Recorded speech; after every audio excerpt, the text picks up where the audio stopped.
out of your 3 wins, I mean, 2 have been early finishes. So clearly, you're the type of guy LFA wants. You're the type of guy that the UFC wants, a guy that's going to come out and try to get the finish.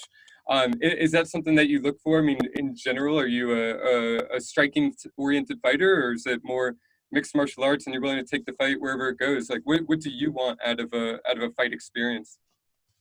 I'm comfortable everywhere. My grandfather always tells me you can't be one-dimensional anywhere. You know, you have to be good at everything. You have to be comfortable on the feet. You have to be comfortable on the ground. You have to be comfortable when somebody puts you in a bad situation. So, um, I'm more willing to do whatever I have to do to win, Like if I got to knock someone out, then I'll knock them out. If I have to go for a submission, I'll do that too.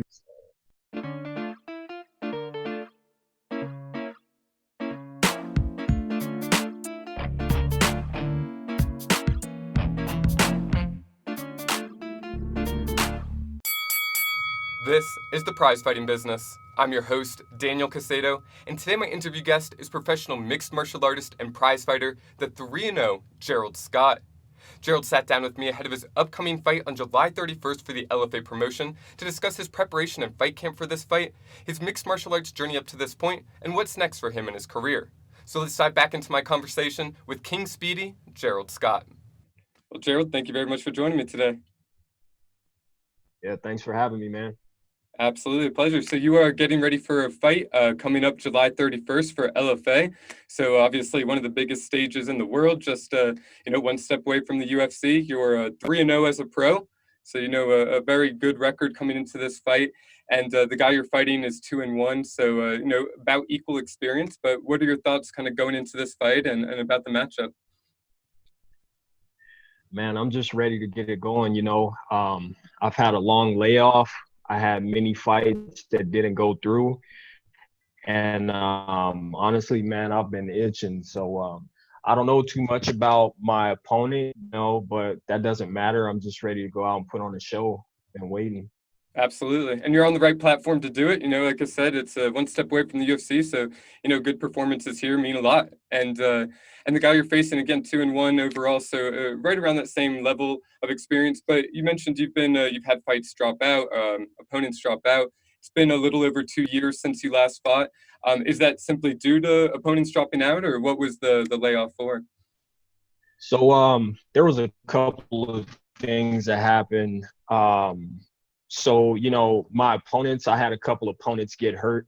I had a change of teams. I had fallen out with a promoter. I used to fight for the Sparta Combat League. And, I was dealing with some personal issues as well. And it just made it very hard for me to focus on, solely on fighting. And, yeah, man, it was a wild ride after that layoff, but that's mainly the reason. I had opponents pull out of fights, had some get hurt, and then I just couldn't get on with the promotion because I had some issues with the promoter. Yeah, and that's that's going to happen in the fight game. It's part of it, but when you're mentally focused, obviously any fighter's going to do better in that environment. And now you have a good opportunity. You're with LFA, like we talked about, 3-0 going into it, so a good platform to be on. And you mentioned the change of gyms. You're now with Genesis Fight Team, so a great stable of pro fighters there for to help you train with. So who have been your main training partners for this fight camp? So I train with Archie Colgan. He fights at 170. He just fought on Sparta Combat League. He just had a knockout finish. I train Neil a lot. He fights on Bellator. My training partner Zulu, he's also a good friend of mine. We have a lot of solid guys on that team, so we get working with everyone, including the boxers. So I have many training partners that I did keep in touch with, also from different gyms that are helping me get ready as well. So very nice. Yeah, that's a great stable of fighters to help you. So who do you plan to have in your corner or for this coming fight? So Justin J. Bomb Salas is going to be in my corner, and yeah, man, he's a solid guy, man. He fought in the UFC, yep. So he has some very good wrestling experience as well. So, and he he knows a lot about different aspects of the game. So he's someone that I feel very comfortable going out to South Dakota with. You know, due to the COVID-19, we're only allowed to have one person in our corner, or else I would have Grant Neal there as well. Gotcha. Okay. Cool. Yeah, like you said, UFC veteran. I mean, great veteran experience. That's a perfect person to have in your corner, especially on this stage. So that's great. And what does a fight camp look like for you? I mean, you mentioned COVID. It's we can't deny the situation that we're in. So what does training camp look like for you for this fight? It kind of looked like any other camp that I've been in. You know, we just been going constantly. Everyone at the gym has been doing their best to keep themselves, safe.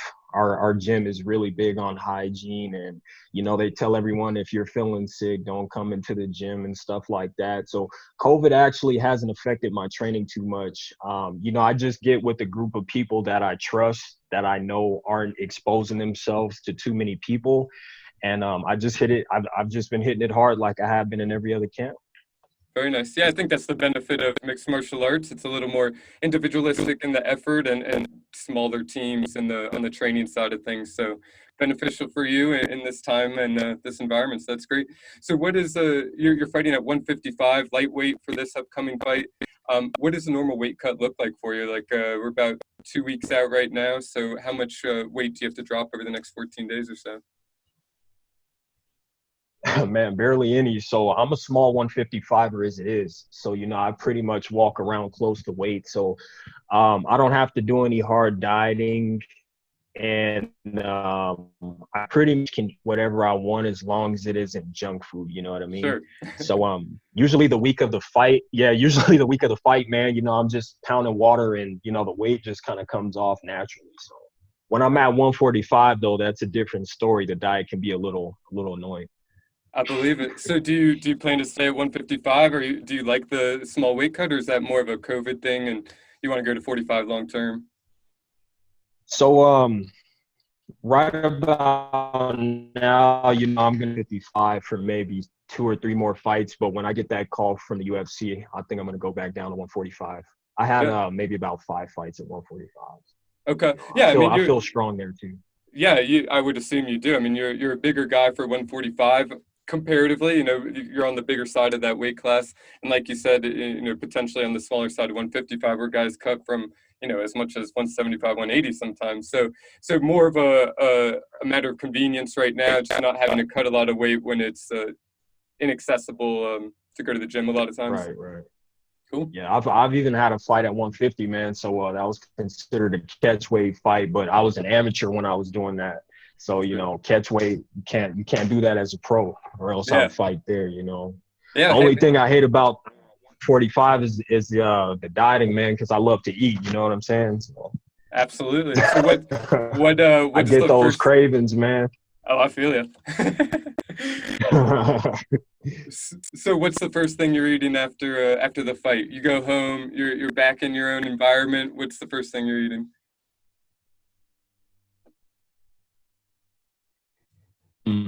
Some pasta, man, because I'm not going to allow myself to get out of shape. What I want to do this year is get in as many fights as I can, so that way I can get that call to the UFC.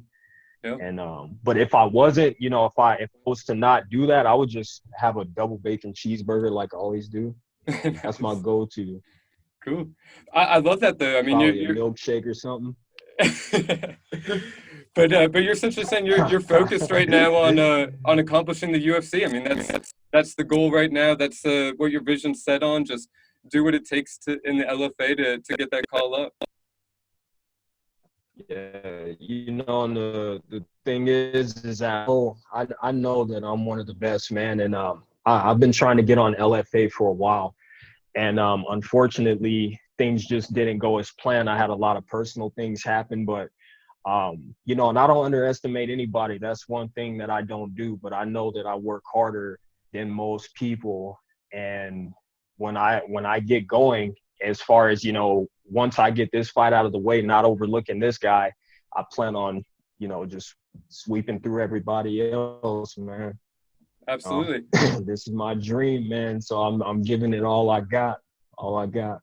I love it, and you've got the right guys around you pushing you. And this fight specifically, I mean, being such a big opportunity, is it something where you want to have X number of LFA fights, or is it something where as soon as the opportunity comes up, whether it's UFC or Dana White Contender Series, you jump on it? Have you thought about that aspect of things? Um, right now I'm more trying to get the ball rolling. Yeah, After I fight him, if LFA contacts me again, I told them that I'll be ready. I'm willing to take a fight on short notice. So if they have someone for me, then I'll take it. And when I do get that call from the UFC, I'm willing to take that on short notice too. cool. I'm not playing around this year. I used to fight so many times a year, and I told myself before 2020, this is the year where I do a lot of damage. So that's what I'm gonna do. Beautiful. It's the right mentality, right? Cool. So take me back then. Help me understand how you got here. You're 3-0 as a pro, going into your fourth fight with LFA, one of the biggest promotions in the world, definitely in the U.S. One step away from that UFC. So, how did you get here? I mean, when did you decide that you wanted to be a martial artist? When did you first walk into an MMA gym? So I've been a fighter my whole life. I used to, like most fighters, I used to watch kung fu movies and stuff like that. But I had a problem with fighting. I would always fight in school, and I would get suspended so much.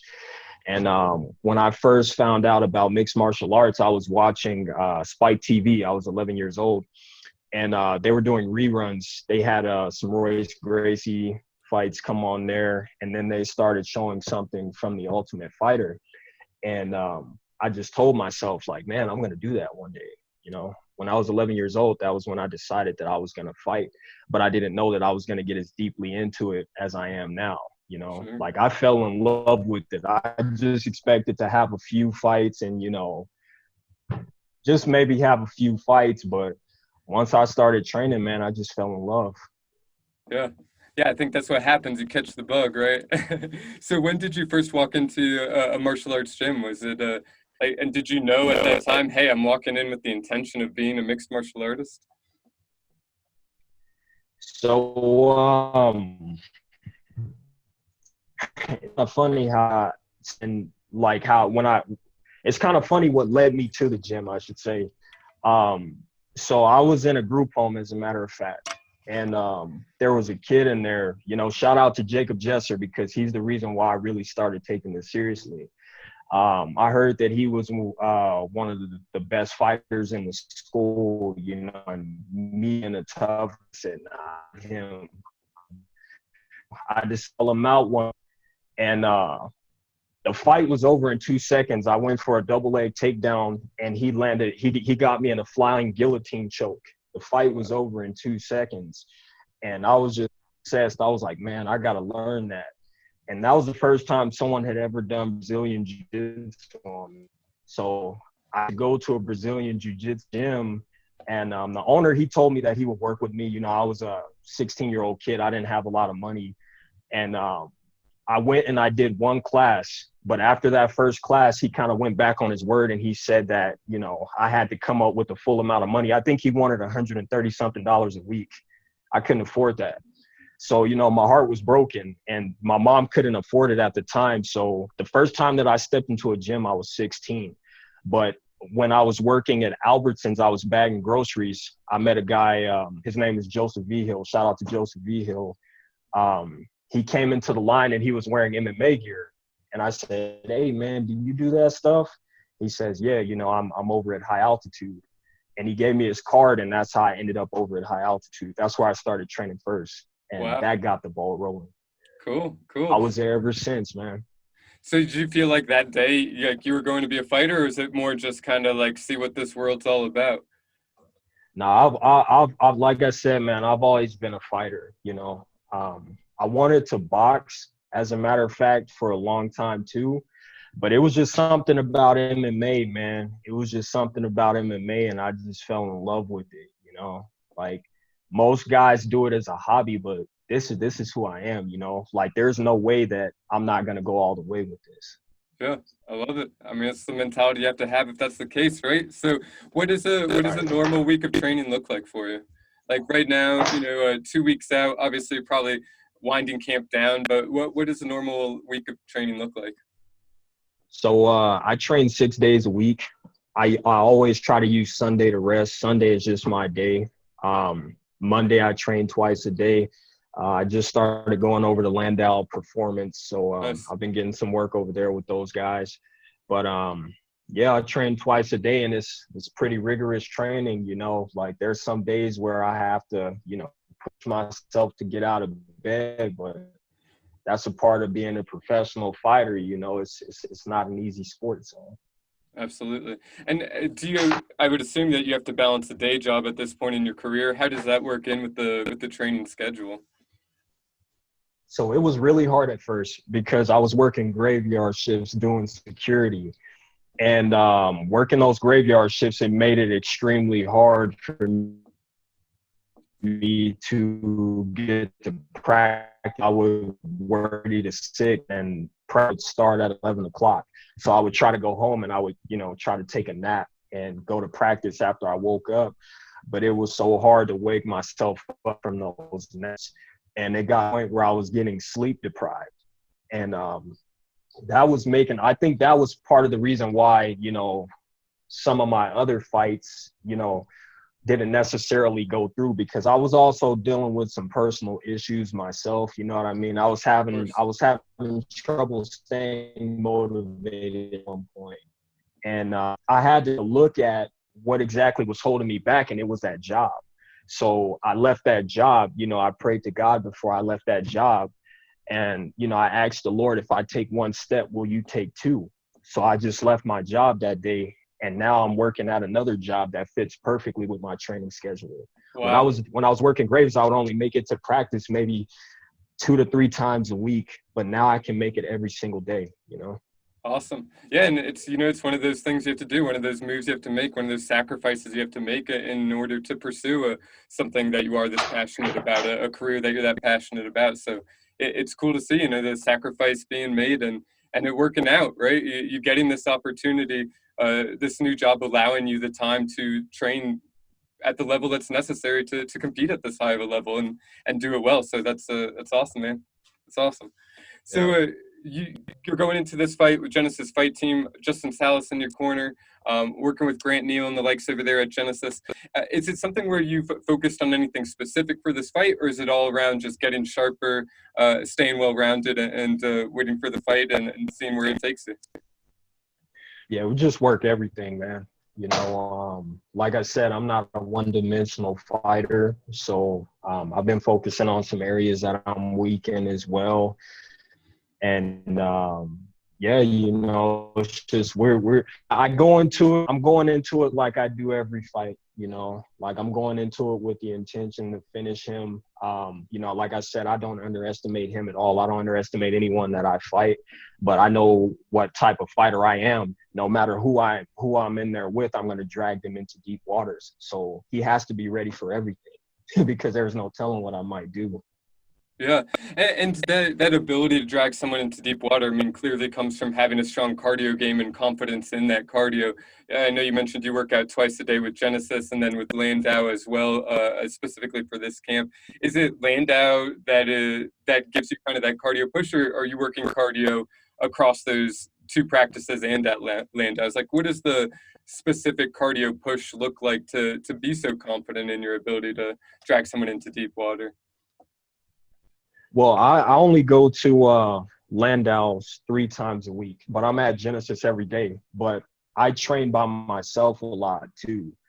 And one thing that my grandfather always told me was that I have to be able to last longer than everybody else. I have to be willing to go to a place that they are not willing to go. So I do a lot of running and, just a lot of strenuous training drills outside of the gym as well. And that gives me the confidence in my cardio. Yeah. It's just because I know last, just like what's his name? Rocky Marciano, he knew that he had to train harder than everybody else. I train harder than everybody else as well. I know there's some, I don't mean to, downplay any other fighter out there, but I train like a maniac. You know, my grandfather has to stop me sometimes. So Yeah. that's where that confidence comes from. Absolutely. No, your grandfather sounds like an insightful guy. And I mean, that's a good point to bring up. I mean, a lot of gentlemen that I speak with, in similar situations, they'll tell me they're getting enough cardio from, training in the gym, whether it's practice or what have you, or specific strength and performance. But you feel like to give you that next level of confidence, that next level of cardio, you want to do more than everybody else. And that means working out on your own. That means running on your own. And that's maybe physically gets you there, but mentally gets you there too. I mean, it's a good point to bring up, and it's something that I agree. I think it could give you an edge. Right. Cool. So, I mean, approaching this fight, being in, COVID-19 coronavirus environment, obviously you're not able to probably get in like as many training partners, but you still have high level training partners with Archie Colgan, specifically, like you said, coming off of a recent fight, clearly being able to prepare together. But I mean, is that something where it concerns you overall, like taking an LFA fight, knowing that maybe the gym's not quite as accessible as you think, or do you view this as an advantage? You're able to get the reps in, you're able to go into the gym. Genesis right now, it's open, at least to you. Do you feel like it's an advantage taking a fight during Corona, or do you feel like it's a disadvantage? I'm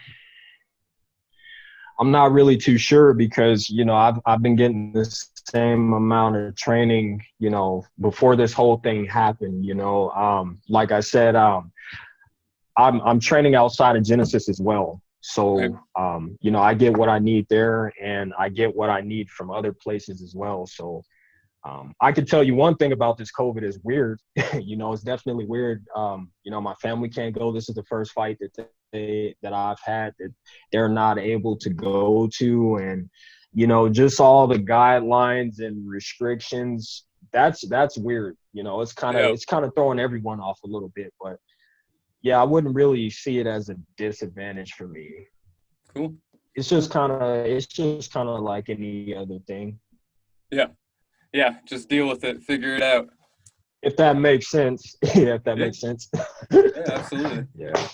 And we mentioned you're 3-0 as a pro, but coming up, you were 5-1 as an amateur too. I mean, a significant amateur experience, a healthy record there. When did you decide that it would be a good point to go pro? Like, what is going through your mind at that point? 6 fights into your amateur career, at least according to Tapology, maybe you had more outside of that puts you in a position to say, I feel good, I feel ready, let's go pro. So it was after I fought Bijan Bahadori. He was training at Genesis. Well, it used to be called Grudge Training Center, but he was training with them, and that was the toughest fight of my career. That fight was tough, and after I fought him, I said, you know what, I need to get paid for this.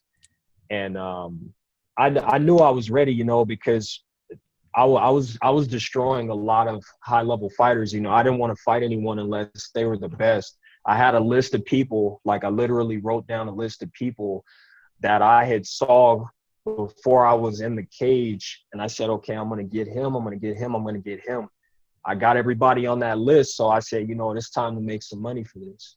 Nice. I knew I was ready, Yeah, I love it. And then did you hire a manager at that point, or you just say, hey, promoters out there, I'm taking pro fights now, no longer amateur? So my grandfather, he came into the picture early in my fight career, and me and him, we've always been close.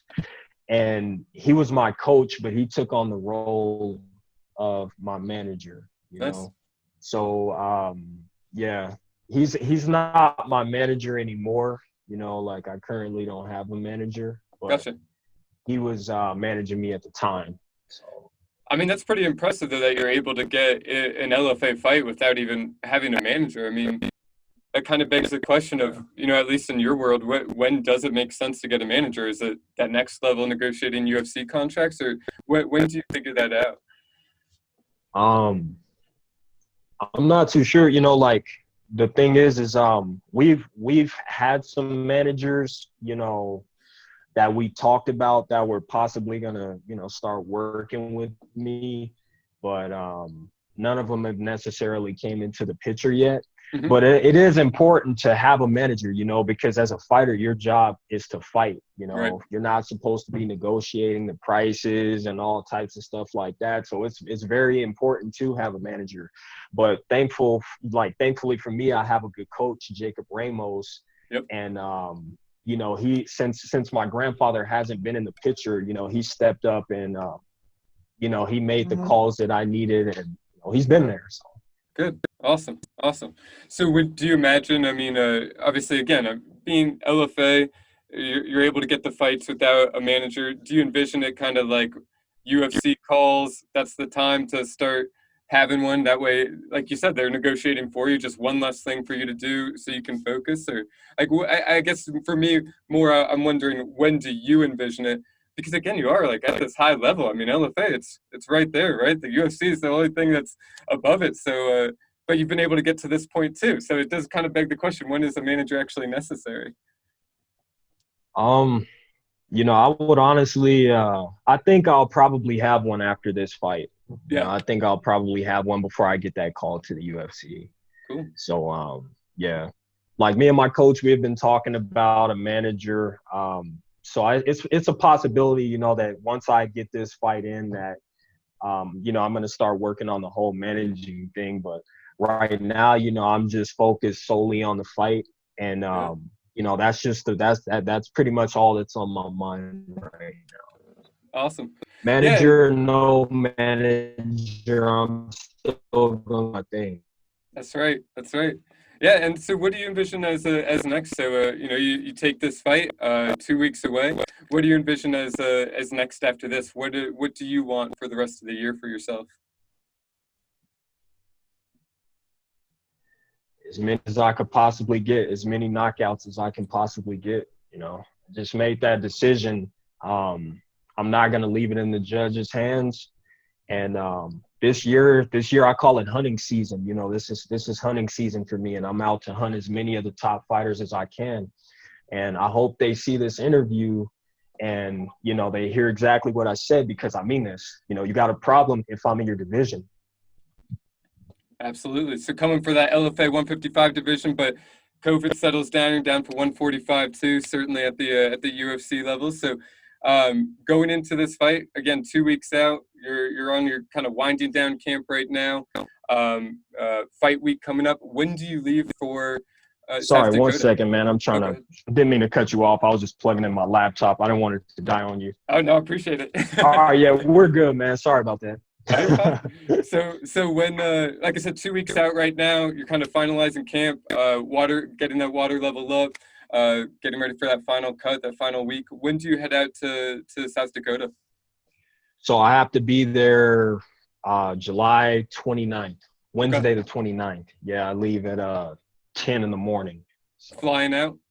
Yeah, I've never been to Sioux Falls, however you say it, you know, so I'm excited to go. You know, I love traveling.